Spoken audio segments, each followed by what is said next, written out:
السلام علیکم پیارے بچوں، آج ہم سبق ہجرت حبشہ کی مشق کا سوال نمبر 5 پڑھیں گے۔ سوال نمبر 5 ہے، کلام الہی سن کر نجاشی اور اس کے درباریوں پر کیا اثر ہوا؟ اس سوال کے بارے میں آج کے سبق میں ہم پڑھیں گے۔ پیارے بچوں، آپ کی اسلامیات کی کتاب کے صفحہ نمبر 43 پر آپ دیکھیں تو یہاں سے اس سوال کا جواب شروع ہوتا ہے۔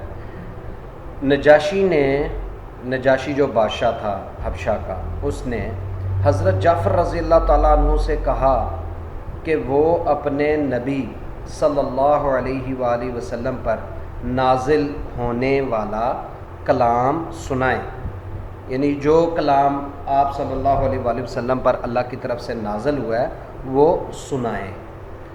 تو حضرت جعفر رضی اللہ تعالیٰ عنہ نے سورہ مریم کی چند آیات تلاوت کی، جن میں حضرت عیسیٰ علیہ السلام کا وضاحت سے ذکر ہے، یعنی پوری تفصیل کے ساتھ۔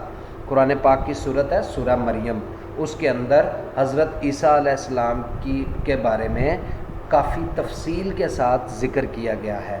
تو حضرت جعفر رضی اللہ تعالیٰ عنہ نے نجاشی بادشاہ کے سامنے سورت مریم کی چند آیات تلاوت کی۔ نجاشی اور اس کے درباری کلام الہی سن کر بہت متاثر ہوئے، یعنی ان پر بہت اثر ہوا اس بات کا، یعنی اس کلام کا جو حضرت جعفر رضی اللہ تعالیٰ عنہ نے پڑھا نجاشی اور اس کے درباریوں کے سامنے، اس کلام کا نجاشی اور اس کے درباریوں پر بہت زیادہ اثر ہوا۔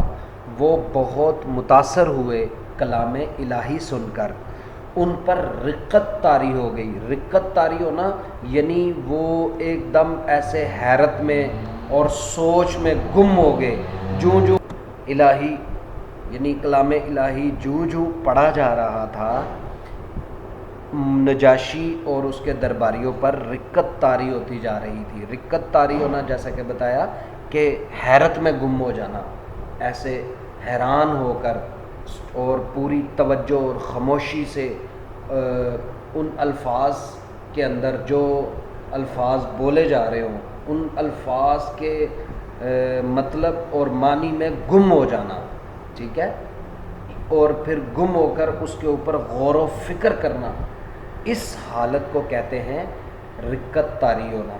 یعنی یہ حالت تب بھی ہوتی ہے جب انسان کوئی سچی بات سنتا ہے، کوئی ایسی بات جو پہلے کبھی کسی سے سنی ہو، اس کو دوبارہ جب سنا جائے اور غور اور توجہ سے سنا جائے تو پھر وہ بات جو ہے وہ اپنا اثر رکھتی ہے۔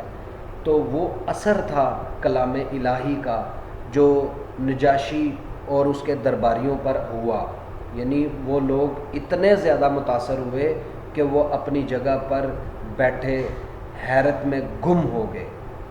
یہ تھی ان کی حالت، یعنی ان پر رقت طاری ہو گئی اور وہ رونے لگے۔ یعنی جب انہوں نے کلام الہی سنا، چونکہ وہ پہلے بھی اس کے بارے میں سن چکے تھے، لیکن قرآن پاک میں پوری وضاحت کے ساتھ جب بیان کیا گیا تو وہ وضاحت سن کر، چونکہ وہ حضرت عیسیٰ علیہ السلام کے ماننے والے تھے، ان پر ایمان رکھتے تھے، تو جب انہی کا ذکر، جب حضرت عیسیٰ علیہ السلام کا ذکر انہیں سنایا گیا تو ان پر وہ رقت جیسی کیفیت طاری ہو گئی اور ان کے جو ہے وہ دل پہ اتنا زیادہ اثر ہوا کہ وہ رونے لگے۔ اس موقع پر نجاشی نے کہا، یقیناً یہ کلام بھی اسی ہستی کی طرف سے نازل ہوا ہے جس نے حضرت عیسیٰ علیہ السلام پر انجیل مقدس نازل فرمائی تھی۔ یعنی جب کلام الہی سنا نجاشی بادشاہ نے تو وہ فوراً سمجھ گیا کہ وہی کلام ہے، یہ وہی آیات ہیں، یہ وہی ذکر ہے جو حضرت عیسیٰ علیہ السلام پر انجیل میں نازل ہوا تھا۔ چونکہ جتنی بھی آسمانی کتابیں ہیں اگر ان میں تبدیلی پچھلی کتابوں میں اگر تبدیلی نہ آتی تو یہ قرآن پاک کے مطابق ہی تھی وہ بھی کتابیں. قرآن کا بہت سارا ذکر ان میں موجود ہے، قرآن کے بہت سارے احکام پچھلی کتابوں میں موجود ہیں، بہت سارے واقعات موجود ہیں. تو اس وجہ سے یہ کتابوں کی آپس میں مماثلت ہے. اس وجہ سے انجیل چونکہ انہوں نے پڑھی ہوئی تھی تو قرآن پاک سے جو آیات انہوں نے سنی وہ پہلے سے انجیل میں اس کے بارے میں کچھ نہ کچھ پڑھ چکے تھے، اس لیے ان پر یہ کیفیت طاری ہو گئی. تو پیارے بچوں، اس سوال کو آپ یہاں تک اچھی طرح سے یاد کیجیے گا، اور جو سوالات آپ سے پوچھے جائیں گے ان کے مناسب جواب منتخب کیجیے گا. اللہ حافظ.